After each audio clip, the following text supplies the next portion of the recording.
देखो ये हम लोग अप्रैल से देख रहे हैं ना।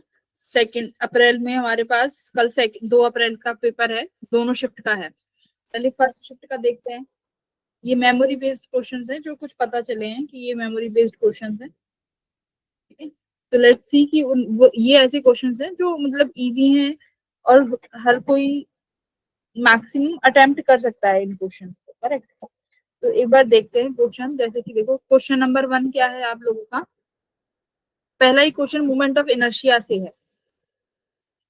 देखो एक सेकंड मैं इसको zoom कर देती हूँ। पहला ही सवाल हमारा मोमेंट ऑफ इनर्शिया से है।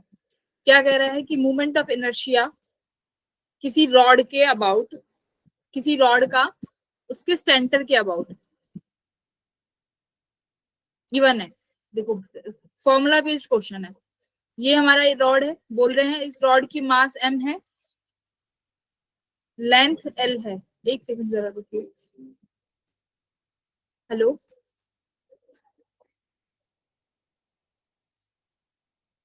अच्छा भैया आप 1 घंटे बाद कॉल कर सकते हो क्या? अभी तो अच्छा, तो फिर आप वहां पे जाके दे, आप गार्ड को दे दो। एक सेकंड।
स्टार्ट करते हैं, थोड़ा सा कनेक्शन का इशू था, आई होप अब बच्चे भी ज्यादा आ गए।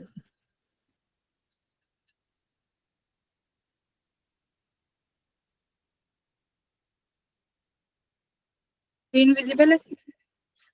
ठीक है। देखो, तो ये पहली शिफ्ट का पेपर है, हम लोग फिजिक्स डिस्कस कर रहे हैं। तो पहला सवाल हमारा मोमेंट ऑफ इनर्शिया से है। अब स्टूडेंट देखेंगे कि मोमेंट ऑफ इनर्शिया का क्वेश्चन है, ये तो लास्ट में अटेम्प्ट करेंगे। बट एक बार क्वेश्चन देखो क्या कह रहा है कि मोमेंट ऑफ इनर्शिया है हमारे पास किसी रॉड का, उस रॉड की मास m है, लेंथ l है। अगर वो उसका मोमेंट ऑफ इनर्शिया उस रॉड का अगर वो सेंटर से पास कर रही है और परपेंडिकुलर टू द एक्सिस है, ठीक है, तो उस रॉड का इनर्शिया कितना होता है, इन्होंने दिया हुआ है अल्फा, कि उस रॉड का मोमेंट ऑफ इनर्शिया हमारे पास कितना है, अल्फा है, ये रहा अल्फा है। तो मुझे ये बताओ ये अल्फा कितना होगा, अगर सेंटर ऑफ मास से रॉड का मोमेंट ऑफ इनर्शिया होता है तो कितना होता है, 1/12 ml²। करेक्ट, हमने बोला था कि फॉर्मूले तो हम पढ़ेंगे। तो ये तुम्हारा सेंटर ऑफ मास से अगर ये घूम रहा है तो इसका मोमेंट ऑफ इनर्शिया इतना है। अब ये बोल रहा है कि अगर मैं इसी रॉड को क्या कर देते हैं, इस रॉड को दो इक्वल पार्ट्स में डिवाइड कर देते हैं और इस तरीके से इनको अरेंज कर देते हैं, यानी इस रॉड को जिसकी लेंथ l है दो हिस्सों में बांट दिया, यानी दोनों की जो है वो l/2 हो गई। ठीक है, अब l/2 में करके फिर इस पोर्शन में अरेंज कर दिया। तो अब पूछ रहा है कि बताओ इस एक्सिस के अबाउट, यानी अभी भी वो एक्सिस सेंटर से ही पास कर रही है, तो कितना मोमेंट ऑफ इनर्शिया आएगा। तो बच्चों कितना आना चाहिए, अब रॉड को अगर तुमने दो हिस्सों में बांट दिया तो रॉड का जो मास है वो भी बराबर बराबर बटेगा, एक का m/2 और दूसरे का m/2 हो जाएगा। लेंथ l/2 हो गई, दूसरे की लेंथ भी l/2 हो गई। और मोमेंट ऑफ इनर्शिया कितना होता है हमारा, एक रॉड का 1/2 ml²। तो एक रॉड का लिखोगे मोमेंट ऑफ इनर्शिया I1 कितना हो जाएगा, 1/12। मास कितना हो जाएगा, m/2। l कितना हो जाएगा, देखो l/2 का होल स्क्वायर, ये कितना आया 1/12 m l², 2 2 4, 4 2 8। तो ये कितना बना ml²/96। करेक्ट, तो ये एक का आ गया। अब मेरे पास ऐसी कितनी रॉड्स हैं, 2 रॉड्स हैं, तो मैं किससे मल्टीप्लाई कर दूं, 2 से। करेक्ट, अगर मैं 2 से मल्टीप्लाई कर देती हूँ तो मेरे पास दोनों रॉड्स का आ जाएगा। तो कितना आ गया ml²/48। ठीक है, तो अब ये अल्फा की अबाउट पूछ रहा है कि अल्फा का कितना हो जाएगा। तो मुझे बताओ अल्फा के कितने टाइम्स है ये, α/4 है ना। तो अल्फा के कितने टाइम्स हो गया, ये आई मेरा कितना आया है α/4। तो हमारे पास ऑप्शन ही गलत है इसमें। ठीक है, वी डोंट हैव ऑप्शंस, तो शायद हो सकता है कि ऑप्शंस इसमें गलत आए हैं। ठीक है, तो हमारा एक्यूरेट आंसर क्या हो जाएगा यहाँ पे, α/4। हाँ, तो सर ने भी जो सॉल्व किया है उन्होंने यही बताया, रॉन्ग ऑप्शन। तो हमारा मेन आंसर इसका α/4 हो जाएगा। करेक्ट, मैम हो सकता है क्वेश्चन भी गलत थोड़ा डिफरेंट हो। हाँ कुछ तो चेंज होगा। देखो क्वेश्चन अभी तक जिस भी वेबसाइट पे आया है क्वेश्चन यही आया है, तो हो सकता है ऑप्शंस में ही गड़बड़ कर दी हो।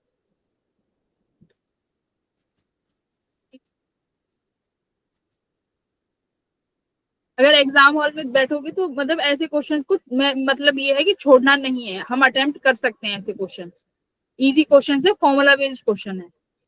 ठीक है, अब ये वाला देखो नल पॉइंट वाला, 2 पॉइंट चार्जेस है क्यू और एन क्यू 9q। अब हमें पूछा है इलेक्ट्रिक फील्ड जीरो कहाँ होगी, यानी नल पॉइंट का क्वेश्चन है। मैंने बोला था इलेक्ट्रिक फील्ड से डाइपोल और नल पॉइंट पढ़ के जाना, बस क्लास में बोला था डाइपोल और नल पॉइंट, है ना। देख लो, तो ये नल पॉइंट का ही क्वेश्चन आया है इलेक्ट्रिक फील्ड से।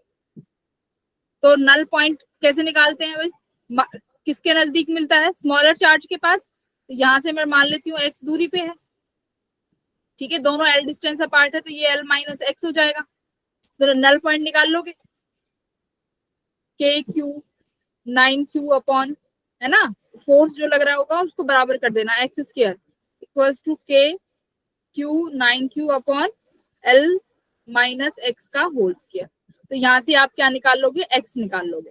इजी क्वेश्चन, बीच में Yes, मिलेगा ना इलेक्ट्रिक फील्ड, मतलब नल पॉइंट कहाँ मिलेगा, बीच में मिलेगा, क्योंकि दोनों लाइक चार्जेस हैं। तो ये इधर की तरफ रिपेल करेगा, ये इधर की तरफ रिपेल करेगा, जहां पर दोनों के फोर्सेस बराबर हो जाएंगे वहां पर क्या हो जाएगा, आपको नल पॉइंट मिल जाएगा। तो हम लोग ऐसे निकाल सकते हैं।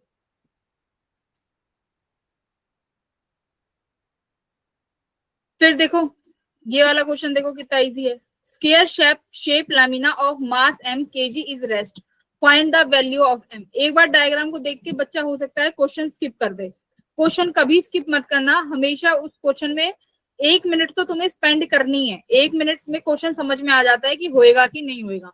देखो यहाँ पे क्या बोला है, रेस्ट पे है, मतलब कि नेट फोर्स तुम्हारा 0 होना चाहिए। रेस्ट का मतलब क्या है, इक्विलिब्रियम में है, करेक्ट। तुम्हारी जो ये प्लेट है ये इक्विलिब्रियम में है। अब फोर्सेस देखो, यहाँ पर 10 न्यूटन का फोर्स है, ऊपर यहाँ पे 10 न्यूटन का फोर्स लग रहा है, तो इसको यहाँ से 10 न्यूटन का दे दिया, तो यहाँ पे कितने न्यूटन का फोर्स लगेगा, 10 न्यूटन का ही तो लगाओगे बैलेंस करने के लिए। तो ऑप्शन नंबर 1 देख लो, ये बच्चों वाले क्वेश्चन आए हैं, मतलब मैं वही कह रही हूँ, फिजिक्स में 10 क्वेश्चन तो कहीं नहीं गए अगर तुमने सभी चैप्टर्स के फॉर्मूले पढ़े हैं तो। ठीक है, अब ये वाला क्वेश्चन देखो, खुद से एक बार ये क्वेश्चन देखो। बेसिक कॉन्सेप्ट है, मतलब जो अब तक क्लास में कर चुके हैं ना, वो थीटा निकालने वाला, टेन थीटा निकालने वाला, टेंशन बैलेंस कर देते थे, वही वाला वहीं से क्वेश्चन आया है। देख लो, the figure shows an infinite plane having charge density and a small charge particle having charge q and suspended by a light insulated thread।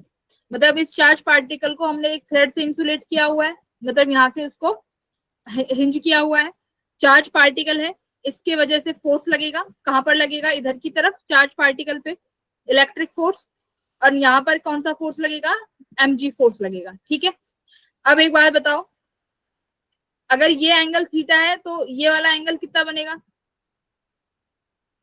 ये एंगल 45 डिग्री है तो ये भी 45 बन जाएगा, करेक्ट। टेन थीटा और टेन थीटा 45 डिग्री, यानी ये तो करते हैं tan theta equals to perpendicular upon base, क्या हो जाएगा, q E by m g. और तुम्हारा टेन 45 डिग्री है तो टेन 45 डिग्री किसके बराबर होता है, 1 के, यानी q E equals to m g हो गया। अब यहां से निकालना क्या है आपको, रो की वैल्यू निकालनी है if the charge is in equilibrium. ठीक है, यानी इलेक्ट्रिक फील्ड की वैल्यू रखो। इस प्लेट की वजह से इलेक्ट्रिक फील्ड की वैल्यू कितनी होती है, sigma by 2 epsilon naught, correct. तो इलेक्ट्रिक फील्ड कितना हो जाएगा इसकी वजह से, sigma by 2 epsilon naught equals to mg। तो यहां से सिग्मा की वैल्यू कितनी आ गई,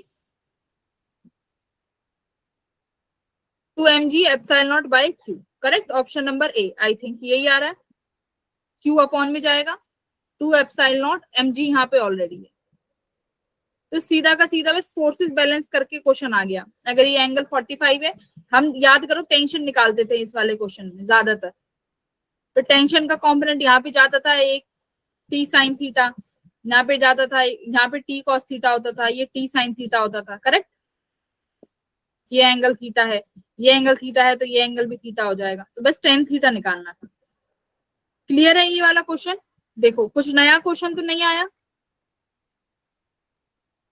क्या, ये क्वेश्चन तो तुम्हें डायग्राम से भी समझ में आ जाना चाहिए था। 2000 अभी जो जनवरी अटेम्प्ट था उसमें भी आया था, जनवरी अटेम्प्ट में भी आया है।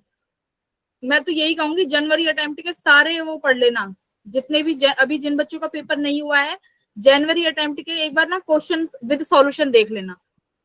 जिन बच्चों का कल पेपर है 2025 का, जो जनवरी अटेम्प्ट के जितने भी शिफ्ट के पेपर है ना, एक बार उनके क्वेश्चन और सॉल्यूशन देख लेना, उससे तुम्हें फॉर्मूले रिवाइज हो जाएंगे। ये उसी का ही same as it is question आया है, सेम।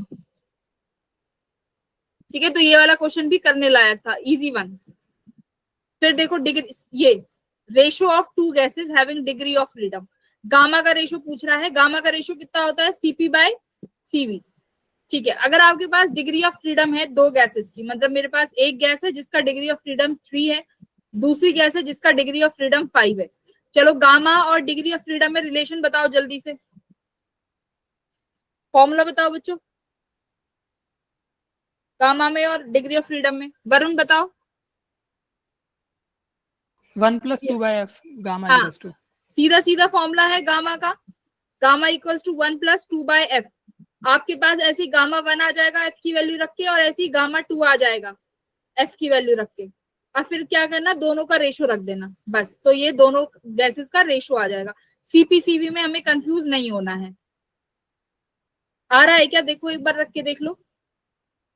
1 + 2/3, तो ये कितना बन जाएगा 5/3, और ये 1+2/5, तो दिस इज 7/5। तो कौन, I think which option, second या फोर्थ में से कोई एक ऑप्शन होगा, ठीक है। ये 5/3 है और ये 7/5 है, तो 5/3 मल्टीप्लाई बाय 5/7, तो 5/5, 7/3 is the correct option number 4। तो सीधा फॉर्मूला बेस्ड क्वेश्चन आया है ये भी, अगर हमें फॉर्मूले याद है तो ये क्वेश्चन भी हम कर सकते हैं। कुछ नया तो नहीं है ये, बोलो अभी तक। ये वाला क्वेश्चन बताओ क्लास में कितनी बार कराया है। A current carrying wire is formed in a circle of radius r, ठीक है। Find the ratio of magnetic field at the center to the magnetic field at the axial point at a distance r from the center। क्या कौन सा formula लगेगा centre पे? तुम ये कितनी बार, ये क्वेश्चन तो बहुत बार आया है, शायद तुम्हारे उसमें भी आता है, ये तो मॉड्यूल वाले जो तुम्हारा पेपर होता है हर संडे वेडनेसडे उसमें भी आया है। सेंटर पे मैग्नेटिक फील्ड कितना हो जाएगा, μ0I/2r। बोलो, मैग्नेटिक फील्ड की क्लास में खास ध्यान देके समझाया था कि सेंटर पे मैग्नेटिक फील्ड μ0I/2r होगा, बट जब आप एक्सियल किसी भी पॉइंट पे निकालोगे तो कौन से फॉर्मूले से निकालेंगे, एक्सियल पॉइंट का फॉर्मूला है ना। तो एक्सियल पॉइंट का फॉर्मूला क्या है, ये वाला μ0I/r², दिस वन। तो ये वाली डिस्टेंस क्या हो जाएगी आपकी, ये वाली डिस्टेंस r है, ये भी r है, तो ये कितना हो जाएगा आपका √2r। तो वहां से आप ये फॉर्मूला निकाल लोगे और दोनों का रेशियो ले देना। Easy one, formula based question था। 2√2 इज आंसर। फॉर्मूले याद होने चाहिए। तो ये मैग्नेटिक फील्ड का क्वेश्चन है, इस वाले क्वेश्चन पे थोड़ी देर में आएंगे। अब ये देखो क्वेश्चन नंबर ये वाला, व्हाट इज द रेशियो, ये तुम्हारा बोहर मॉडल से क्वेश्चन है, मैं वो क्वेश्चन करा रही हूँ जो हम लोगों ने अभी सिर्फ रिसेंटली करवाए थे। देखो रेशियो निकालना है nth ऑर्बिट का, ratio of radius in nth orbit, एक हाइड्रोजन, हीलियम और लिथियम। सीधा सीधा ये फॉर्मूला मैंने कितनी बार रटवाया है तुम्हें कि जेड भी याद रखना, जेड भी आ जाता है।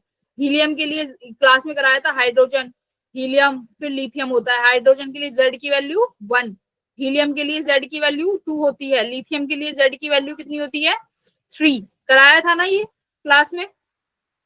और रेडियस का फॉर्मूला कितनी बार बोला है बच्चों, बैठ के रट लो। एनर्जी के लिए भी करवाया है, -13.6/n² होता है, बट वो सिर्फ हाइड्रोजन के लिए होता है, और यहाँ पर जेड की वैल्यू भी होती है फॉर्मूले में। तो ये वाली चीजें एक बार फॉर्मूला देख लेना, वेलोसिटी का फॉर्मूला देख लेना, एनर्जी का भी फॉर्मूला देख लेना इन टर्म्स ऑफ जेड, ठीक है। तो जेड की टर्म्स में अब की बार इन्होंने पूछ लिया है, जो मैं क्लास में कई बार बताती थी कि जेड की टर्म्स में आंसर याद रखने हैं। तो ये देखो सीधा वहीं से क्वेश्चन आया है, ठीक है। r0 क्या रहेगा, कांस्टेंट है r0, तो सीधा सीधा n²/z पे डिपेंड करता है, और ये r0 कांस्टेंट 1.53 समथिंग होता है। तो ये भी सीधा सीधा फॉर्मूला बेस्ड क्वेश्चन है शिफ्ट का। और देखते हैं और क्या क्या आया है।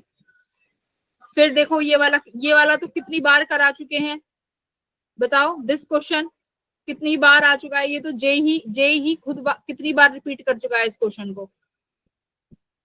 फॉर्मूले ये पूछ रहा है डायमेंशन बताओ a/b² का, कैसे करेंगे भाई बताओ, कैसे करते हैं। प्रेशर में प्रेशर की यूनिट ऐड हो सकती है, और वॉल्यूम v में वॉल्यूम की यूनिट ही माइनस हो सकती है, और ये किसके बराबर है RT के। तो हम निकाल लेंगे यहाँ से a की value,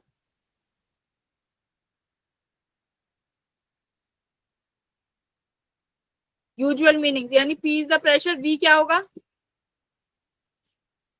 volume, correct, T is the temperature. तो यहाँ से A और B की वैल्यू निकाल सकते हो। B की वैल्यू सीधी क्या हो जाएगी वॉल्यूम के बराबर, V तो सीधा वॉल्यूम की यूनिट है, और ये किसके बराबर हो जाएगी P = a/v²। तो A की यूनिट क्या हो जाएगी PV², ठीक है। तो अब रेशो लेना है a/b² का, तो A क्या है PV² और B किसके बराबर है V के, तो ये आ जाएगा v²। तो v² से v कट गया, यानी सिर्फ और सिर्फ प्रेशर की यूनिट आ रही है, करेक्ट। और प्रेशर क्या होता है तुम्हारा फोर्स बाय एरिया, और फोर्स की यूनिट क्या होती है ml2t mlt-2, करेक्ट, और बाय एरिया का L²। तो क्या यूनिट बन जाएंगी m l minus 1 t minus 2, option number second correct. तुम सुन भी रहे हो कि नहीं सुन रहे हो? Yes ma'am. मैम सुन रहे हैं। हाँ, तो ये देखो कितनी कितनी बार रिपीटेड क्वेश्चन है, ये मैंने क्लास में भी कितनी बार कराया है। ठीक है, तो ऐसे ऐसे क्वेश्चन आए हैं। अगर इन अब भी तुम कहोगे कि मैडम 8 क्वेश्चन नहीं अटेम्प्ट करके आए हैं, तो फिर मत कहना कुछ भी। अगर अब भी 8 सवाल ना करके आओ। और मैंने खास बोला था कि विस्कोसिटी का याद रखना। अगर तुम्हें याद हो, मैंने बोला था विस्कोसिटी का कोफिशिएंट एक बार ध्यान फॉर्मूला याद कर लेना। तो देखो आ गया विस्कोसिटी। तो आई थिंक इजी है। स्ट्रेन का तो डायमेंशन लेस है, सीधा सीधा कर दोगे। ए सेकंड का, तो सेकंड का ए देखो, बस अब तुम्हें आगे करने की भी जरूरत नहीं है। देख लो ऑप्शन, देखो कैसे कैसे बेकार बेकार से क्वेश्चन है। देखो ऑप्शन, सेकंड का बी, सेकंड का डी, सेकंड का ए या सेकंड का सी। तो सिंपल, स्ट्रेन की यूनिट क्या होती है? Dimensionless, correct. Del L by L होता है, कोई यूनिट्स नहीं होती, डायमेंशन लेस होता है। तो सेकंड का ए, आपको कुछ आगे करने की जरूरत भी नहीं है। तो ऐसे ऑप्शंस एक बार आंख खोल के देख लेना। ठीक है, 1 सेकंड का क्वेश्चन था ये, 1 सेकंड में आंसर आ गया। क्लियर है? बाकी फॉर्मूला याद होना चाहिए। कोफिशिएंट ऑफ विस्कोसिटी का क्या होता है भाई? F equals to viscous force किसके बराबर होता है? F equals to 6 pi eta RV। ये this is the viscous force. Eta जिसमें क्या है? कोफिशिएंट ऑफ विस्कोसिटी, R क्या है? रेडियस। जिस हम ये स्टोक्स लॉ का फॉर्मूला है ना, स्टोक्स लॉ का फॉर्मूला है कि नहीं है? V is the velocity. तो यहां से भी तुम सीधा निकाल सकते हो फॉर्मूला।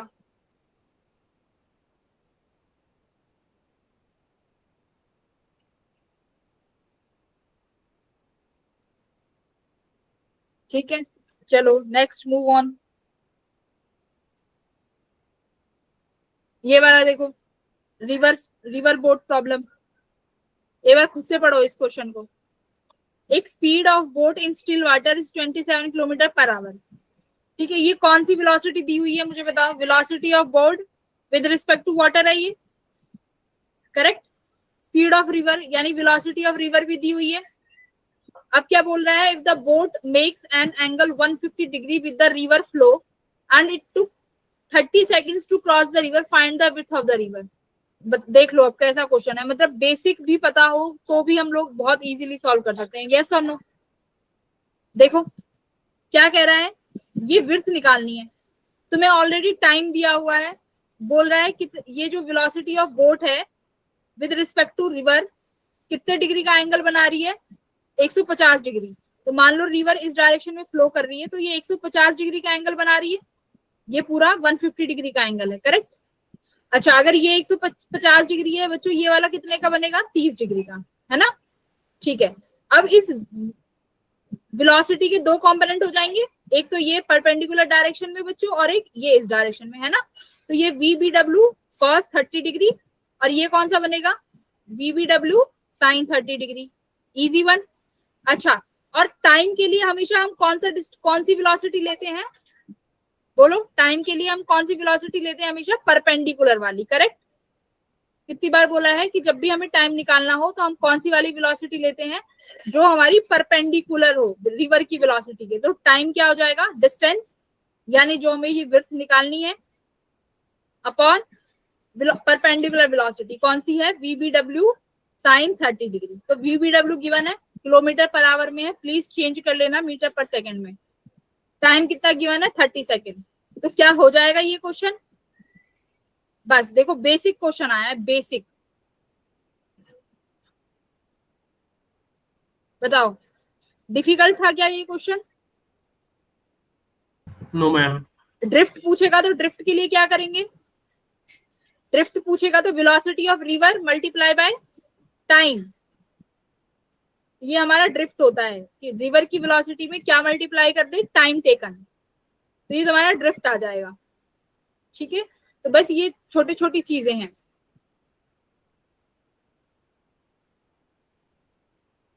ये देखो, वर्क एनर्जी थ्योरम का क्वेश्चन आ गया।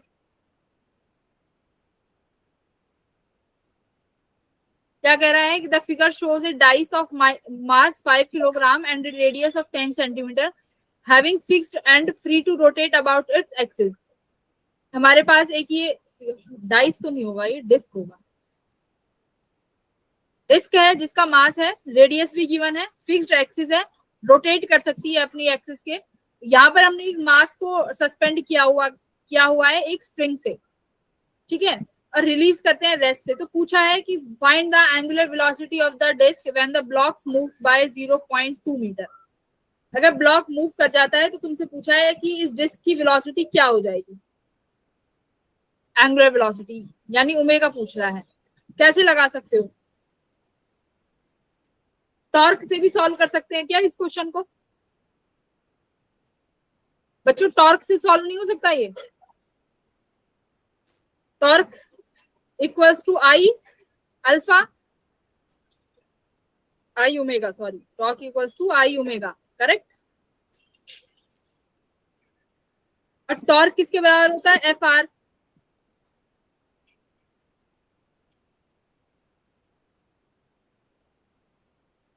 Torque equals to I, acceleration को हम यहाँ पे क्या लिखेंगे? अल्फा। और टॉर्क किसके बराबर हो जाएगा? हमारा एफ आर के बराबर। तो ये आई अल्फा हो गया, ठीक है। तो यहाँ से हम अल्फा निकाल सकते हैं ना। फोर्स कितना लगा रहे हैं हम लोग? इस मास का फोर्स कितना लगेगा? mg। इस मास का फोर्स mg लगेगा। कितना रेडियस है? ये ऑलरेडी गिवन है 10 सेंटीमीटर। मोमेंट ऑफ इनर्शिया कितना हो जाएगा इस डिस्क का? mr²/2, correct. Moment of inertia mr²/2 हो जाएगा।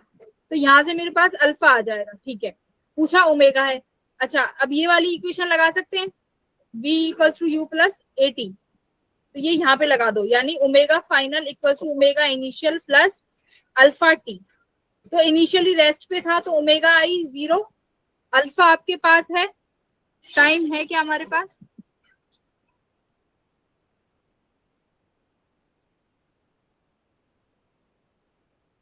T T T T time 2 kg block is reference strain and release from the rest the angular velocity when the block moves by distance 0.2 metre. अच्छा, distance given है तो फिर और कौन सा formula लग सकता है? v square minus u square equals to 2as, ये वाला लगा दो, करेक्ट। ये वाला लगा सकते हैं। फिर omega square final minus omega square initial equals to 2 alpha s। तो कितना डिस्टेंस मूव करेगा? 0.2 मीटर। तो s की वैल्यू रख दो, अल्फा की वैल्यू आपने निकाल ही ली है, ओमेगा इनिशियल 0 है, फाइनल आ जाएगा। तो वर्क एनर्जी थ्योरम की बजाय ये वाला भी इजीली लगा सकते थे, torque equals to I alpha, formula based. ये मत लगाओ, इससे तो लेंथी हो जाएगा, छोड़ दो इसको। इस तरीके से ठीक है। तो ये भी फॉर्मूला बेस्ड क्वेश्चन था। ये देखो, ये कराया था आपकी बार क्लास में बैठा के कि फॉर्मूला याद कर लेना इसका, mu R equals to 1 plus I mu naught. तो देखो सीधा फॉर्मूला आउट किया गया, सीधा का सीधा फॉर्मूला आया है। तो ये भी क्लास का ही क्वेश्चन है। अब ये पूछ रहा है कि प्लेट्स के बीच में तुम्हारे पास यूनिफॉर्मली चार्ज शीट है, नेट फोर्स क्या होगा अगर मैं यहाँ पर किसी चार्ज को रख देती हूँ सिमेट्रिकली बिटवीन द प्लेट्स? तो नेट फोर्स निकालना है। तो दो इलेक्ट्रिक फील्ड देखो, दोनों की वजह से, अगर ये चार्ज पार्टिकल है इसकी वजह से इलेक्ट्रिक फील्ड इस डायरेक्शन में, और ये नेगेटिव वाला चार्ज है इसकी वजह से भी इलेक्ट्रिक फील्ड इस डायरेक्शन में। बट एक बार जरा साइन देखो, एक प्लस है का सिग्मा है और ये -2 सिग्मा है, ठीक है, यानी इलेक्ट्रिक फील्ड सेम नहीं है, अलग अलग होंगे। तो नेट एफ नेट कैसे निकालोगे? कैसे निकालोगे एफ नेट? क्यू ई होता है ना, F net equals to Q E net, correct. कौन सा चार्ज रखा है यहाँ पे? Capital Q. तो इलेक्ट्रिक फील्ड दोनों देखो सेम डायरेक्शन में है, E1 प्लस E2। अगर ऐसा होता ये भी प्लस सिग्मा और ये माइनस सिग्मा, तो मैं डायरेक्ट 2E लिख देती, क्योंकि दोनों की वजह से प्रोड्यूस होने वाली इलेक्ट्रिक फील्ड की वैल्यू यानी मैग्नीट्यूड सेम होता। बट यहाँ पे देखो ये -2 है तो मैग्नीट्यूड शुड बी डिफरेंट। और इसकी वजह से अभी पढ़ के आए हो sigma by 2 epsilon not plus sigma by 2 epsilon not. But ये सिग्मा कितना है? एक 2 सिग्मा। तो ये कितना हो जाएगा? Q इंटू कितना हुआ? 3 सिग्मा बाय 2 एप्सिलॉन नॉट। तो ये मुझे लगता है कि बहुत इजी क्वेश्चन है, डिफिकल्ट तो नहीं माना जाएगा। कि डिफिकल्ट मानोगे इसको? Third option. ऐसे सवाल देके कंफ्यूज मत हो जाना पेपर में। देखो बेसिक फॉर्मूला लिखते ही सवाल आ गया, इलेक्ट्रिक फील्ड के क्या रिलेशन है, F equals to Q E. Electric field कैसे निकालेंगे, इनकी इलेक्ट्रिक फील्ड पता ही है, सिग्मा बाय 2 एप्सिलॉन नॉट। ठीक है, तो डोंट कंफ्यूज इन एग्जाम, शांति से करोगे तो सारे क्वेश्चन बनते चले जाएंगे। लो अब की बात डिफ्रैक्शन भी आ गया, और डिफ्रैक्शन का क्या पूछ रहा है, सिंगल स्लिट डिफ्रैक्शन है। If the second minima is formed at θ1, third minima is formed at θ2, तो ये पूछा है θ1 प्लस θ2 30 डिग्री है, तो आपको स्लिट की विड्थ निकालनी है, यानी ए पूछ रहा है। ठीक है,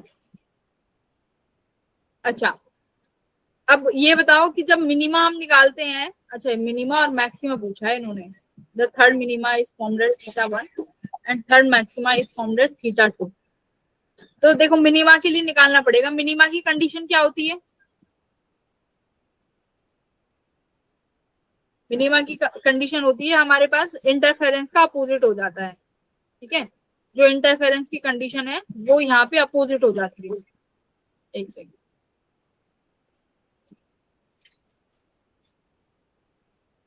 अपोजिट हो जाती है। अब यहाँ पे थर्ड मैक्सिमा के लिए फॉर्मूला ये रहेगा 2m+1। ठीक है, और यहाँ पे फॉर्मूला रहेगा हमारे पास n वाला, तो बस यहाँ पे मैक्सिमा और ये तुम्हारे इन दोनों को प्लस कर देना। एंगल उसने ऑलरेडी बता ही दिया है, π/6 है। ठीक है, तो बस एंगल पूछ रहा है ये। अरे बीटा क्या होता है भाई, lambda capital D by A होता है, अगर D को हटा दूं तो सिर्फ लैम्डा बाय A क्या रह जाता है, थीटा, एंगुलर विड्थ थीटा, तो यही तो थीटा बाय A है, यहाँ से D हटा दो तो थीटा बाय क्या हो गया, एंगुलर विड्थ। अगर ये सेकंड मिनिमा पूछ रहा है तो n की वैल्यू, अब हम यहाँ मेरे पास उसके लिए सेकंड मिनिमा के लिए यहाँ क्या लग जाएगा, n की वैल्यू, तो थीटा इक्वल्स टू n की वैल्यू 2 लैम्डा बाय A हो गई। मैक्सिमा के लिए ये क्या हो जाती है, मैक्सिमा के लिए 2n+1 लैम्डा बाय हो जाता है। ठीक है, सीधा फॉर्मूला बेस्ड क्वेश्चन है ये भी, 2n+1 n lambda by A, तो n की वैल्यू 3 रखोगे तो यानी थीटा की वैल्यू 7 लैम्डा बाय 2 हो जाएगी। Easy one. अभी देखो एनर्जी डेंसिटी का क्वेश्चन है, सीधा formula based. Energy stored per unit volume कितना होता है, half epsilon not sigma E square. तो ये एनर्जी वॉल्यूम का क्वेश्चन है, सीधा सीधा यंग्स मॉडुलस से, energy stored per unit volume. ठीक है, जो होती है 1/2 इंटू स्ट्रेस इंटू स्ट्रेन। याद करो इलास्टिक एनर्जी कितना प्रोड्यूस होता है, 1/2 इंटू स्ट्रेस इंटू स्ट्रेन, ये पर यूनिट वॉल्यूम में है। ठीक है, अगर वॉल्यूम में ना हो, अगर सिर्फ एनर्जी स्टोर्ड पूछा हो तो यहाँ पर मल्टीप्लाई वॉल्यूम भी हो जाता है, अगर पर यूनिट पूछा हो तो फिर यहाँ पे ये आता है एनर्जी स्टोर्ड। अब आपसे जिसकी भी टर्म्स में पूछा जाए, गामा की टर्म्स में पूछा जाए, तो स्ट्रेस को क्या लिख सकते हो, स्ट्रेस बाय स्ट्रेन किसके बराबर होता है, बोलो फॉर्मूला, किसी भी मॉड्यूलस के ऑफ इलास्टिसिटी के बराबर, करेक्ट। तो यहाँ से हम लोग इंटरचेंज कर सकते हैं, मेन फॉर्मूला ये है, याद रखो 1/2 इंटू स्ट्रेस इंटू स्ट्रेन। ठीक है, पर यूनिट वॉल्यूम में वॉल्यूम यहाँ चला जाएगा तो यहाँ से वॉल्यूम हट जाएगा। फॉर्मूले याद होने चाहिए, बिना फॉर्मूले के फिजिक्स में कुछ नहीं कर पाओगे।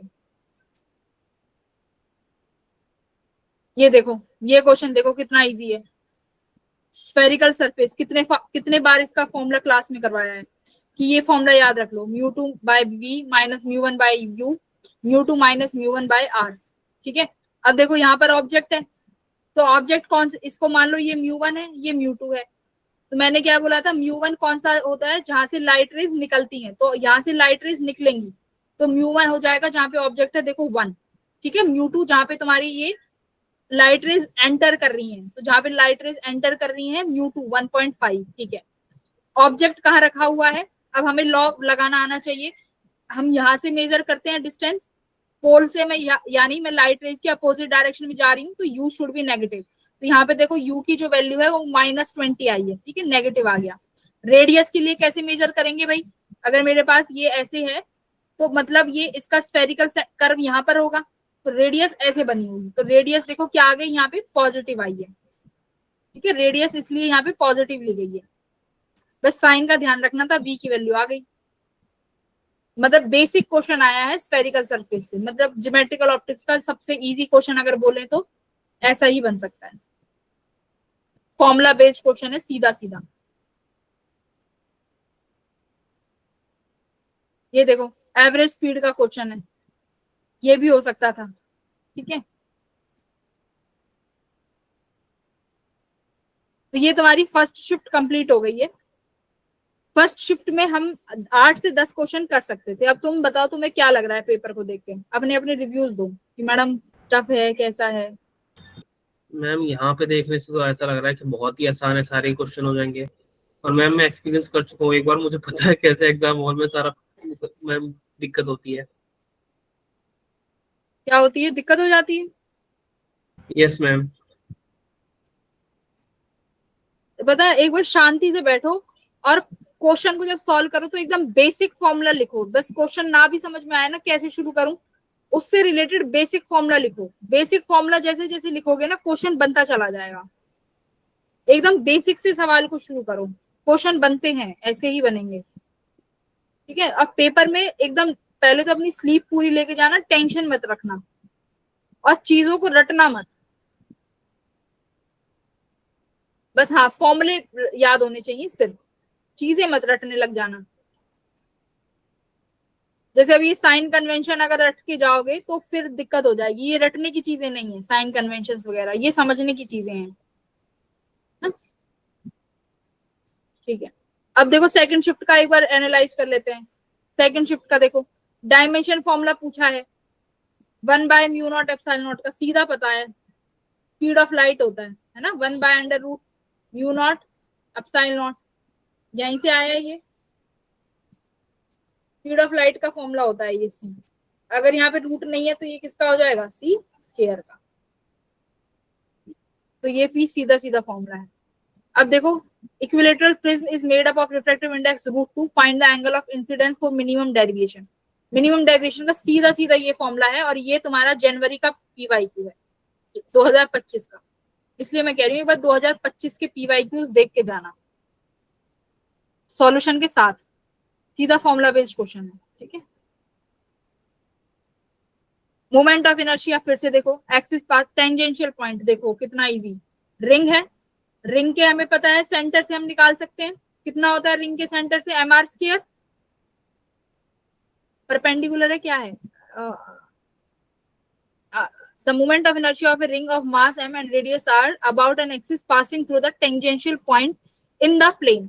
अच्छा, इन द प्लेन ही है। ठीक है, तो इन द प्लेन, और ये तुम्हारा डिस्टेंस हो गया r। अब मुझे बताओ कि सेंटर से इन द प्लेन के लिए रिंग का क्या होता है, बताओ। mr²/2 होगा कि mr² होगा इन द प्लेन, सेंटर से जब पास करेगा। iz should be equal to ix plus iy। और ये क्या होता है, ये परपेंडिकुलर होती है और ये इन द प्लेन होती है। तो ये अगर mr² है तो इन द प्लेन कितना हो जाएगा, mr²/2। ठीक है, तो in the plane is mr²/2। और फिर परपेंडिकुलर एक्सिस थ्योरम लगा दो। ठीक है, ICM के अबाउट हमें पता है, तो हम टेंजेंशियल के अबाउट कैसे निकालेंगे बताओ, ICM plus mr²। Correct, ICM में कितना है, mr²/2, ये प्लस mr², कितना आंसर आ गया, 3/2 I think, option number second. ठीक है, 3/2 देखो ये आ गया।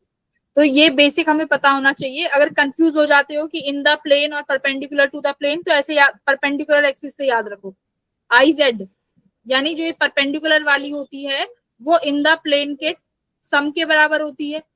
अब एक बात बताओ, मैक्सिमम इसका mr² है, मुझे इतना पता है, तो ये mr² कब बनेगा, यानी इन द प्लेन में इसका आधा आधा हुआ होगा। तो मैंने ऐसे, मुझे भी याद नहीं रहता बट हम ऐसे याद रख लेते हैं, है ना। Yes ma'am. अगर हर चीज याद नहीं रहती तो हमें बेसिक कॉन्सेप्ट पे जाना होगा। परपेंडिकुलर एक्सिस से याद रख सकते हैं, तो mr² मैक्सिमम है तो वो परपेंडिकुलर का हो गया, यानी इन द प्लेन में उसका आधा आधा ऐड करके तुम्हारा जब वो mr² है, तो ऐसे याद करो। तो ये तुम्हारा टेंजेंट के अबाउट पूछा है, टेंजेंट के अबाउट यानी सीधा सीधा पैरेलल एक्सिस थ्योरम। देख लो, ऐसे क्वेश्चन आ रहे हैं। ये क्या कह रहा है कि particle moves on a circular path of radius 1 metre, find it displacement.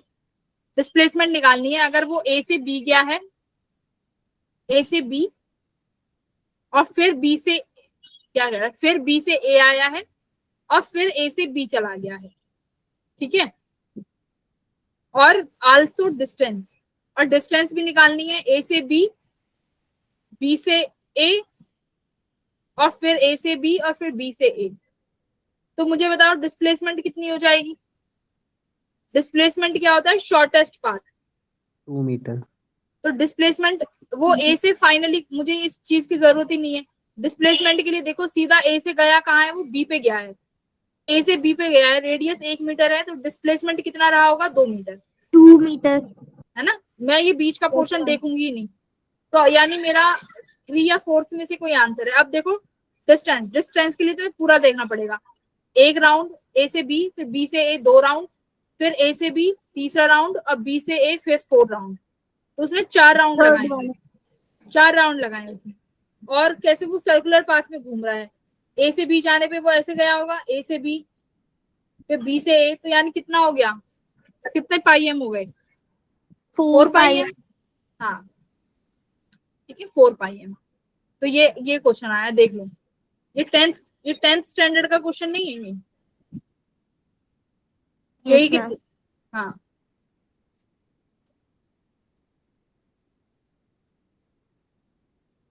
ये एंगुलर, ये शायद अभी इसमें भी देखो मोमेंट ऑफ इनर्शिया पूछ रहा है उसी कॉन्सेप्ट से। A disk of mass m and radius 2 meter is hinged, keep axis horizontal if angular acceleration of the disk is this। अब देखो उल्टा कर दिया, अभी हमने फॉर्मूला लगाया था जो torque equals to I alpha, ये क्या था, F R equals to I alpha. बस मोमेंट ऑफ इनर्शिया पूछ रहा है, फॉर्मूले में रख देना, आ जाएगा। फोर्स सीधा सीधा यहाँ पे 10 न्यूटन है, सीधा सीधा ये वाला फॉर्मूला। एक चीज जरूर करा करो, जैसे ही जिस बच्चे का, जैसे मॉर्निंग की शिफ्ट में जिन बच्चों का पेपर इवनिंग शिफ्ट में है ना, वो हमेशा मॉर्निंग शिफ्ट का पेपर एक बार जरूर देख के जाएं। जैसे यूट्यूब पे कहीं पे भी एनालिसिस मिल जाती है, चाहे 8 या 10 क्वेश्चन ही देखने को मिल जाए फिजिक्स और केमिस्ट्री के, अगर एनालिसिस मिल जाती है इवनिंग शिफ्ट वाले बच्चों को, तो जरूर देख के जाएं, ठीक है। क्योंकि सुबह और शाम के पेपर मेरे दिन सेम तो नहीं सुबह आते। है ही नहीं पेपर। कब 8 को सुबह है ही नहीं, शाम हाँ 8 को तो नहीं है सुबह, बट मैम जिन मेरा बच्चों का 7 को है और मॉर्निंग शिफ्ट है मैम, हाँ, मतलब 7 बजे पहुंचना है यहाँ से रोनी। हाँ ठीक है, बट जिनका इवनिंग में है वो फोन लेके जाना, ठीक है। मॉर्निंग शिफ्ट का पेपर कुछ मत करना, आराम से बैठ के जो सर पढ़ा रहे हैं ना वहाँ पे, केमिस्ट्री और फिजिक्स, उनके बस फॉर्मूले देख लेना, क्योंकि लगभग सेम ही क्वेश्चन आते हैं। जैसे देखो ये वाला, जिसने सुबह ये वाला नहीं आता होगा, बट जिसने एनालाइज देख लिया होगा फॉर्मूले से, वो इस क्वेश्चन को 100% कर देता, ठीक है। तो इसीलिए कई बार सुबह और शाम वाले पेपर लगभग सेम आते हैं, तो वो एक बार जरूर देख लेना, ठीक है। ये देखो बाइंडिंग एनर्जी, अब की बार तो बाइंडिंग एनर्जी बहुत अच्छे से कराई थी क्लास में,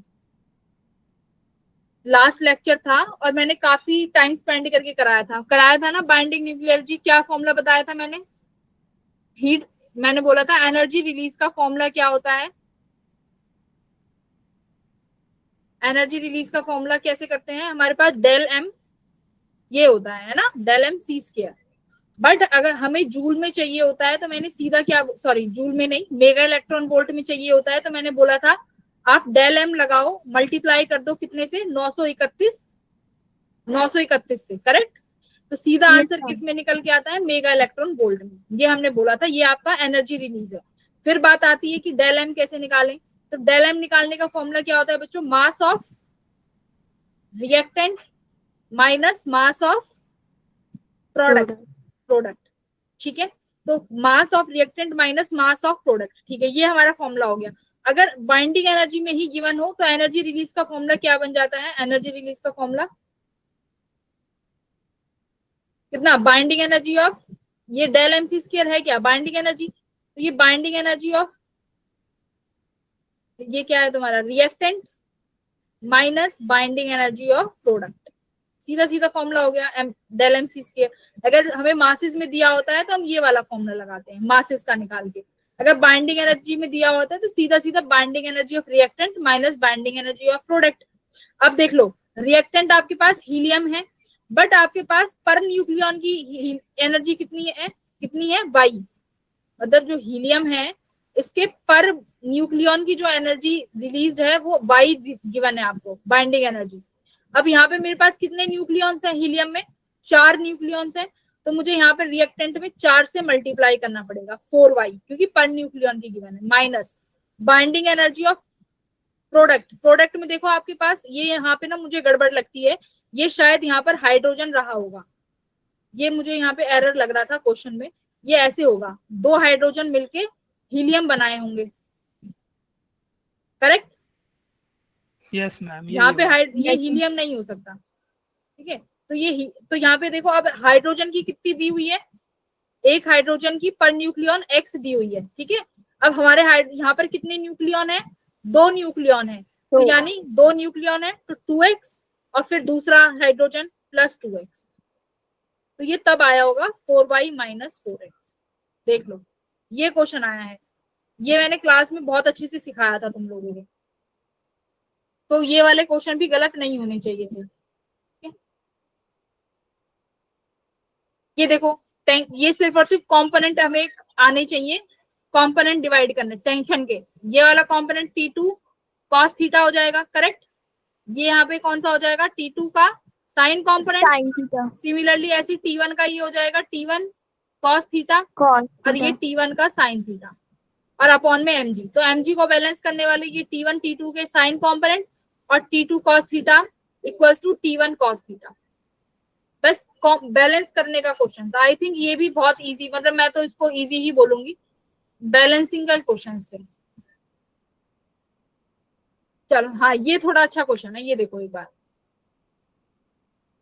ये क्वेश्चन इतना ऐसे समझ लो कि आपके पास एक यूनिफॉर्म इलेक्ट्रिक फील्ड है और उसमें देखो ये ऐसे बना दिया, ऐसे A B C, क्योंकि यूनिफॉर्म इलेक्ट्रिक फील्ड होगी कैपेसिटर के अंदर, यस और नो।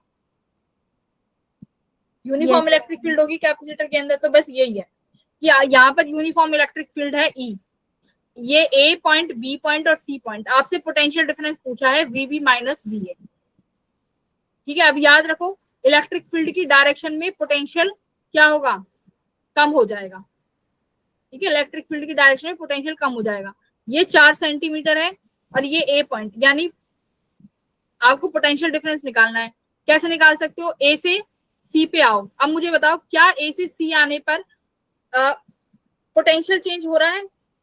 Yes ma'am. कौन कौन कह रहा है कि A से C आने पे पोटेंशियल चेंज हो रहा है? नो मैम, नहीं होगा। परपेंडिकुलरली आ रहे हो ना? Yes ma'am. इलेक्ट्रिक फील्ड इस डायरेक्शन में है और आप परपेंडिकुलरली मूव कर रहे हो, तो पोटेंशियल डिफरेंस, पोटेंशियल में कोई चेंज नहीं आएगा। पोटेंशियल में कब चेंज आता है, जब आप इलेक्ट्रिक फील्ड के अलोंग मूव करते हो या इलेक्ट्रिक फील्ड के अपोजिट, है ना? Yes ma'am. तो A से C आने पर कोई पोटेंशियल में चेंज नहीं आया, ठीक है। अब फिर कैसे निकालोगे C से B तक? तो हमारे पास फॉर्मूला क्या होता है बोलो, E dot B equals to minus E dot dr, correct. Del V क्या है, final, V final minus V initial equals to minus E dot dr। V final, आप फाइनली B पे जा रहे हो, इनिशियली आप C पॉइंट पे थे। अच्छा हमें कहाँ का निकालना है, हाँ तो ठीक है, A से C आए, हम C से B जा रहे हैं, ठीक है। Equals to minus E electric minus E dot dr। dr कितना है भाई, 4 सेंटीमीटर, है ना। 4 minus 4E,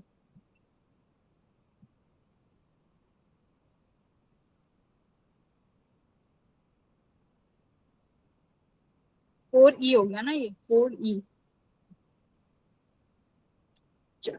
The figure the plates the pellets the separation 10 centimeter charge to potential difference of V volt। और अगर A से C का निकालें, BC minus BA equals to, ma'am fourth option आएगा इसका आंसर V/5। ये तो 0 हो जाएगा। हाँ फोर्थ ऑप्शन ही है V/5। अच्छा ऑप्शन नहीं दे रखे इसमें, एक सेकंड रुको।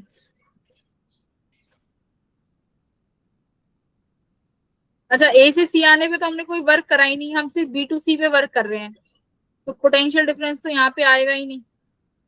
अच्छा, वो वर्क डन के केस में होगा ना, यहाँ पे अगर मैं ई डॉट डी आर, ये मेरा 4 सेंटीमीटर का हो जाएगा 4, पर मुझे वी के टर्म्स में आंसर निकालना है ना।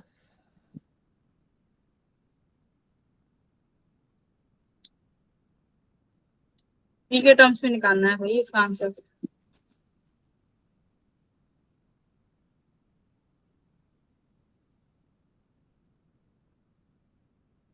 मैम इसमें जैसे क्या मैम इसमें मेरे मैम हिसाब से ए इक्वल्स तो टू क्या कह रहे हो? ए होगा क्या इसमें? एक आंसर तो मैच नहीं कर रहा, बट उसमें ये कर सकते हैं ना हम, पूरा लाइक पूरे में तो वी है, हाँ 10 सेंटीमीटर में वी है, तो 4 सेंटीमीटर में 4/10 इंटू वी होगा, 2/5 वी। तो जैसे निकाला। अच्छा, पूरे 10 में हमारा एक का पूरे निकाल 10 में वी है, पूरे 10 में में भी वी है, एक तो का 4 v/10 है, के लिए ड्रॉप 2/5। 2/5। हाँ बट आंसर आप कह रहे हो नहीं है, आंसर मुझे भी नहीं मालूम इसका, देख क्योंकि तो यहाँ ये पे होगा आंसर ना, मैम पूरे इसमें में ऐसे वी है। पाइथागोरस थ्योरम भी सॉल्व कर सकते हैं। मैम ए टू बी हमको निकालना है, पहले हम मैम पाइथागोरस थ्योरम से निकाल लेंगे, वो 5 आ जाएगी। वो तो डिस्टेंस निकाल लोगे ना, यस 5 मैम, ही तो होगा। फॉर्मूला उससे पहले अगर मैम ऐसे फिर निकाले ए टू बी जा, अगर डायरेक्ट ये V final minus V initial करके निकालोगे, तो फिर V V B minus V A करोगे तो ई डॉट डी आर, और डी कितना आ रहा है तुम कह रहे हो 5 सेंटीमीटर, सिग्मा बाय 2 एप्सिलॉन रख देंगे बट वहाँ ये पे वी ई बी की जगह। माइनस वी ए थोड़ी ना पता कितना है। मैम ई की जगह रख देंगे सिग्मा बाय 2 एप्सिलॉन नॉट, उससे आ जाएगा। हाँ, तो ई की जगह सिग्मा पार्ट, उससे फिर क्या फर्क पड़ेगा? मैम हो जाएगा, सिग्मा को अगेन क्यू बाई ए लिख देंगे, फिर वहां पे सी क्रिएट कर देंगे। कुछ चेंज करना पड़ेगा इसमें, क्योंकि वी की टर्म्स में आंसर चाहिए, इसका आंसर मैम भी नहीं सिग्मा मालूम। को क्यू बाई ए रख देंगे, फिर डी डी से हाँ ऊपर नीचे मल्टीप्लाई कर देंगे, सिग्मा को क्यू बाई ए, हाँ, सिग्मा को क्यू बाय ए लिख सकते हैं, फिर ऊपर नीचे डी डी से मल्टीप्लाई कर देंगे, नीचे सी तो बन फिर जाएगा, फिर उसको हम क्यू वी बना देंगे। अच्छा, क्यू वी हाँ बनाना है क्यू ना, V equal to equals C to, भी हाँ यूज कर वी लेंगे। वी बनाना है ना, तो सिग्मा को क्या लिख सकते हैं, क्यू बाय ए, ठीक है, 2 एप्सिलॉन नॉट। तो अभी भी मैम इसमें equals to V by D और फॉर्मूला अप्लाई कर सकते हैं, पोटेंशियल डिफरेंस इन वही तो पैरेलल करा प्लेट है, कैपेसिटर। वही तो करा है।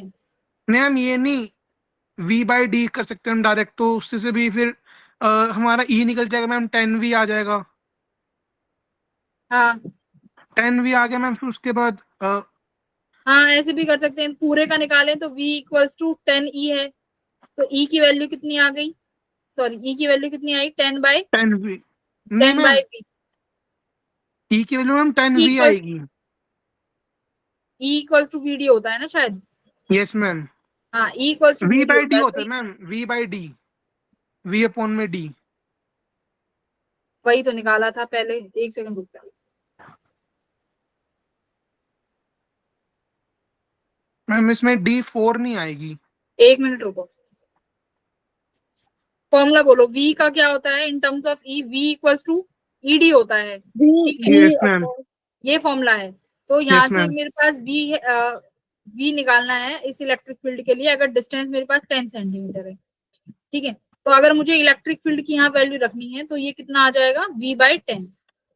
तो अब मैं अगर vb माइनस वी ए में रखूं, vb, रुकना एक second, vb minus V C equals to, E की वैल्यू कितनी आई, v/10 इंटू 4, तो ये तो फिर 2/5 भी ए ऑप्शन आ रहा है मेरा तो यहाँ से तो।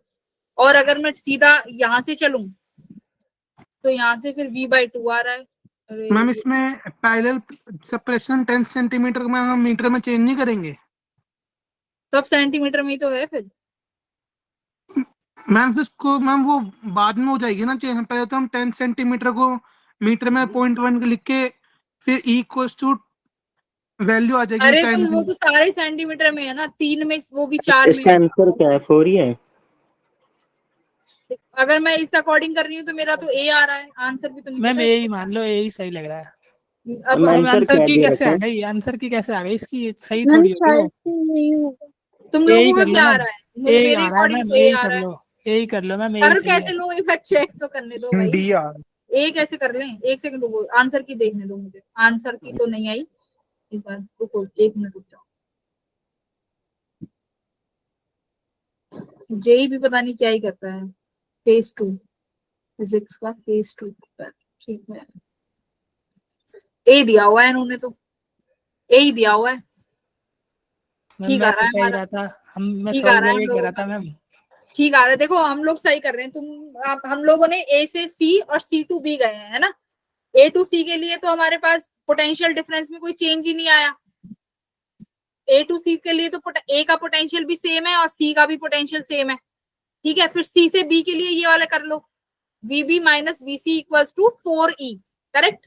अब ई की वैल्यू तुम्हें पता ही है, v इक्वल्स टू ईडी। तो v कितने वोल्ट, v जो वोल्ट है वो कितने डिस्टेंस के लिए है, 10 वोल्ट, 10 सेंटीमीटर के लिए। तो हमने e की वैल्यू निकाल ली v/10 और यहाँ पे बस उस e/10 को यहाँ पे पुट कर दिया, तो vb माइनस vc, ये मेरा कितना आ गया यहाँ से देखो, vb माइनस vc ये आ गया मेरा 4 था ये, तो इसको यहाँ पे कर दो कोई, तो कितना आया 2/5v। 2/5। तो ऑप्शन नंबर ए ठीक आ रहा है। ये हम लोगों ने जनरल तरीके से किया है, जैसे हम लोग क्वेश्चन मैम सॉल्व एक करते हैं। डाउट पूछना है। हाँ बोलो।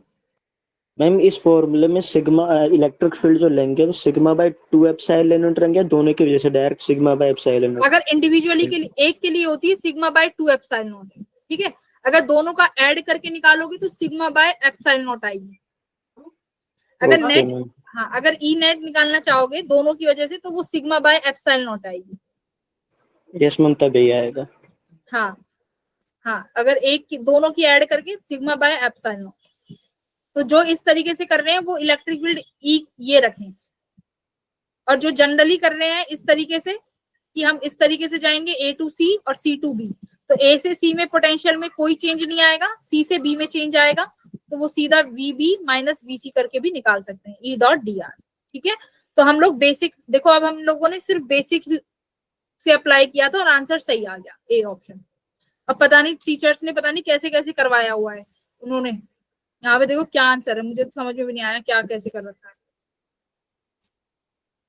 छोड़ो, हम लोग ऐसे ही पढ़ेंगे, ठीक है। चलो move to the next question. ये फिर से देखो, मैक्सिमम इलेक्ट्रिक फील्ड, ये तो रटा रटाया क्वेश्चन है, सॉल्व करने की जरूरत है। पूछ रहे हैं कि अगर ये वाला तो, हाँ नहीं, पूछ रहा है कि मैक्सिमम कहाँ पे होगी, बताओ भाई इस केस में मैक्सिमम कहाँ पे होती है। एक्सिस है ना, कि यहाँ पर अगर हम लोग रखते हैं तो ये वाला फॉर्मूला होता है। मैक्सिमम क्या कब आती है, r/√2 पे। कितनी बार करवाया है मैक्सिमम r/√2, r/√2, सॉल्व थोड़ी ना करोगे वहां बैठ के, ये तो रटे होनी चाहिए चीजें। तो r/√2 पे मैक्सिमम होती है, ठीक है। फॉर्मूला इसका कर्व बनाते हो कि नहीं बनाते हो, कर्व कैसा कर्व आता है इसका, ऐसा कुछ आता है ना। Yes ma'am. ये सरफेस एनर्जी देखो, ये वाला क्वेश्चन सीधा सीधा उसमें कराया था तुम्हें, तुम्हारे अभी जो लास्ट संडे का टेस्ट था उसमें टेंशन का क्वेश्चन था, वर्क डन जिसमें निकालना था। जब मैंने बोला था एनर्जी किसके प्रोपोर्शनल होती है उसमें वर्क डन, उसमें वर्क डन प्रोपोर्शनल होता था एरिया के, सीधा सीधा बोला था। और जिसमें हमें वॉल्यूम, जो रेडियस निकालने के लिए वॉल्यूम को हम लोग बराबर करते थे, तो वॉल्यूम बराबर इनिशियल एनर्जी क्या होती है, सरफेस टेंशन इनटू एरिया, ठीक है। ये एनर्जी है सरफेस टेंशन इनटू एरिया, तो एरिया कितना हो जाएगा 4πr² इनटू टेंशन। और तो कितनी कॉलेप्स करके किसमें बन गई, 2 ड्रॉप्स थी, तो एन से ये हो जाएगा। देखो ये फॉर्मूला होता है एनर्जी का, सरफेस टेंशन इनटू एरिया, और एरिया क्या हो जाएगा 4πr²। तो बड़ी ड्रॉप के लिए 4πr², टेंशन कितनी थी T मान लेते हैं, ठीक है। और स्मॉल के लिए क्या मान देते हैं 4πr², टेंशन तो सेम रहेगी, आर आप निकाल लोगे, ठीक है। एन की वैल्यू रख देना, स्मॉल 2 ड्रॉप्स है तो यहाँ पे 2 से मल्टीप्लाई करना, तो इस तरीके से आप कर सकते हो। फॉर्मूला बेस्ड क्वेश्चन था। फिर ये गैल्वेनोमीटर का आया है, तो थोड़ा गैल्वेनोमीटर में एक बार ये देख लेना, करंट सेंसिटिविटी और वोल्टेज सेंसिटिविटी, ठीक है। इनके फॉर्मुलेज एक बार देख लेना, शायद ये मैंने अभी क्लास में नहीं कराया था। तो ये फॉर्मूला बेस्ड क्वेश्चन है ये भी। फिर तुम्हारा ये देखो, मैच द फॉलोइंग है, हीट कैपेसिटी, लेटेंट हीट, इनकी रीडिंग्स को आपको मैच करना है। कैसे करेंगे इन क्वेश्चंस को, डायमेंशन से फॉर्मूला वगैरह निकाल हम के। डायमेंशन से हाँ, इजीली कैसे कर सकते हैं, ऑप्शंस देख लो जिनका सबसे अलग है। जैसे फर्स्ट में तो सबका बी है, तो फर्स्ट निकाल के कोई फायदा नहीं। सेकंड में देखो डी ए सी, ये भी सी C D D A.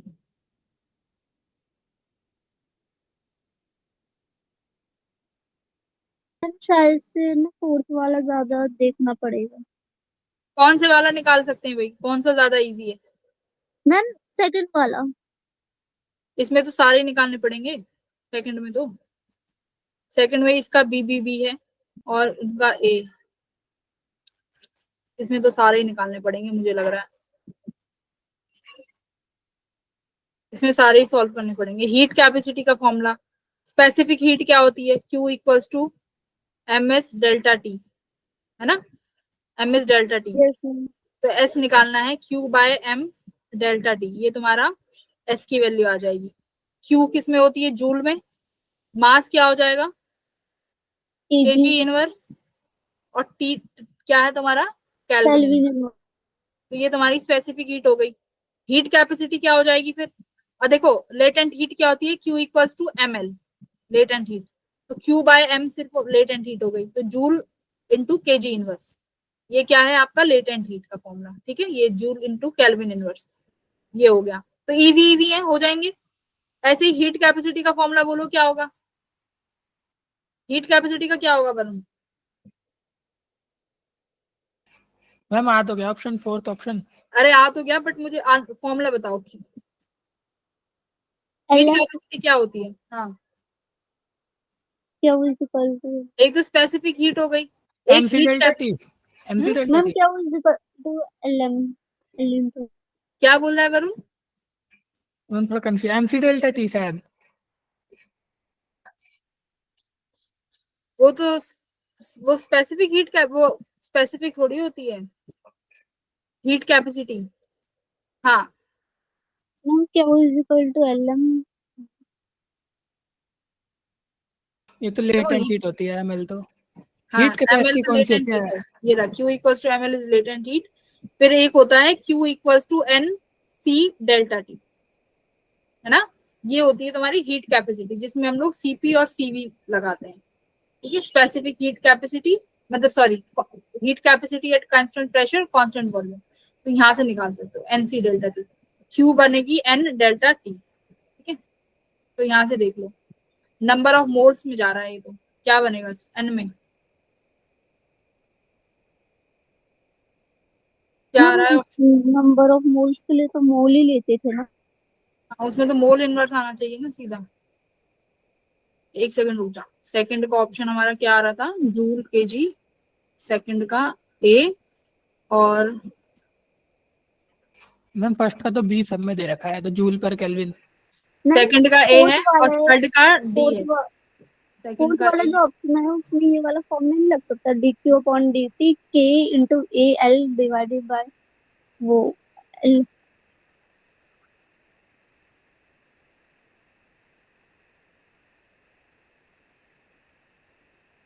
Second का ए और थर्ड का डी, तो ऑप्शन नंबर फोर्थ है ना, सीधा सीधा। Yes ma'am.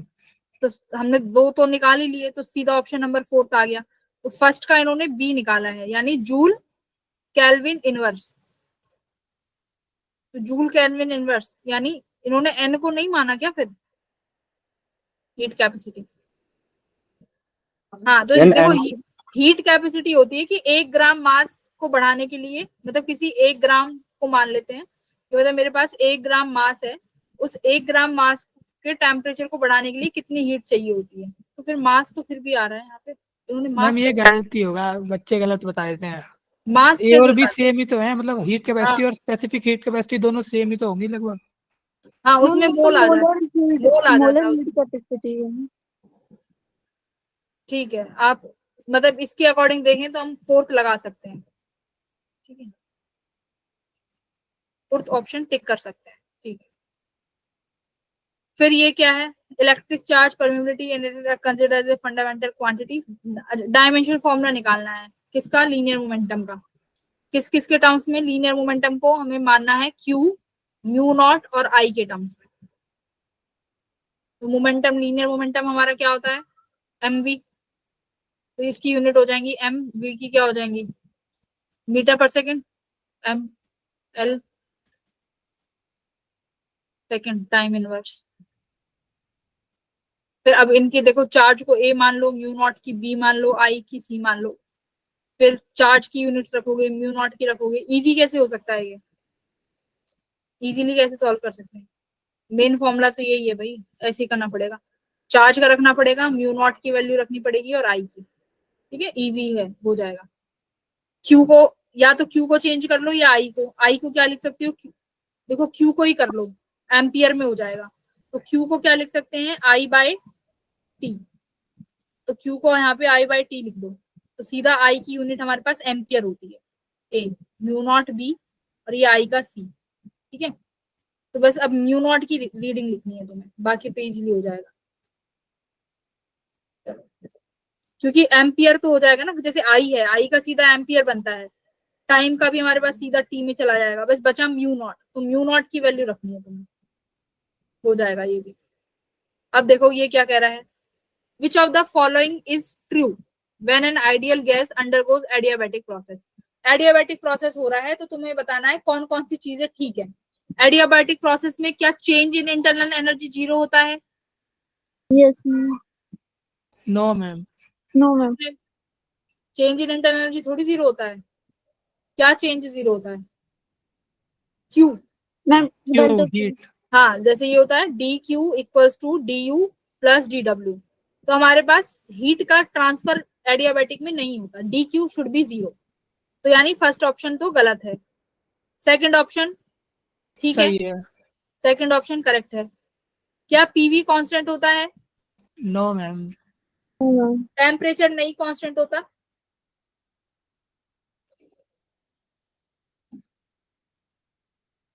PV equals to NRT. क्या भाई एडियाबैटिक में टेम्परेचर कांस्टेंट ऐसा नहीं पड़ा, वो आइसोथर्मल में होता है, करेक्ट।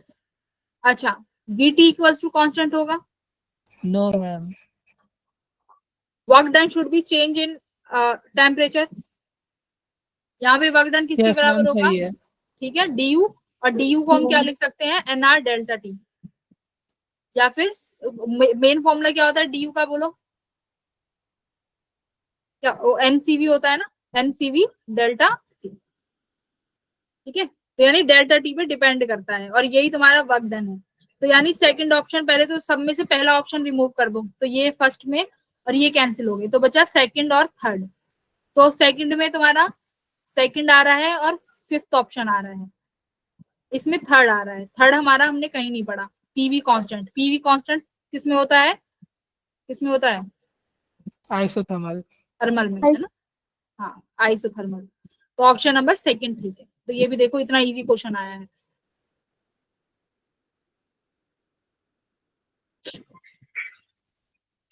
वेव के क्वेश्चन भी आए हैं भाई, पर इजी इजी आए हैं। एक बार वेव का भी फॉर्मूला देख लेना, कि ये दो वेव्स के क्वेश्चन एक बार अपने आप से देख लेना। ये देखो पावर पूछी है कॉन्वेक्स लेंस की, इक्वी कॉन्वेक्स लेंस है जिसका रेडियस गिवन है, पावर पी है। अनदर बाई कन्वेक्स लेंस है जिसकी रेडियस ये है और पावर भी सेम है। तो पूछा है कि उनके रेडियसेस क्या होंगे। तो सीधा पावर और रेडियस का ये वाला हमारे पास रिलेशन होता है, 1/f जो है पावर के बराबर होती है। तो यहाँ से हम लोग इजीली निकाल सकते हैं पावर। एक बार ज्योमेट्रिकल ऑप्टिक्स के फॉर्मूले देख के जाना लेंस के, ठीक है, लेंस के फॉर्मूले देख लेना, और पावर में कैसे उनको चेंज करते हैं वो सब देख के तब उनके फॉर्मूले जरूर देखना, कि रिजल्टेंट पावर कैसे निकालते हैं, रिजल्टेंट फोकल लेंथ कैसे निकालते हैं, फॉर्मूले देख लेना। फिर देखो फिर से रेडियस का क्वेश्चन आ गया। तो मैं यही कह रही हूँ कि ये सेकंड, ये इवनिंग शिफ्ट का क्वेश्चन पेपर है, और यही सवाल मॉर्निंग शिफ्ट में पूछा गया है, तो रिपीट हो गया। ठीक है, ये रिपीटेड है, तो इसीलिए कह रही हूँ जिन बच्चों का इवनिंग शिफ्ट में पेपर है दे आर सो लकी। तो एक बार जरूर देख लेना पेपर एनालिसिस। ठीक है, तो ये सीधा सीधा formula based question again. I think we all done.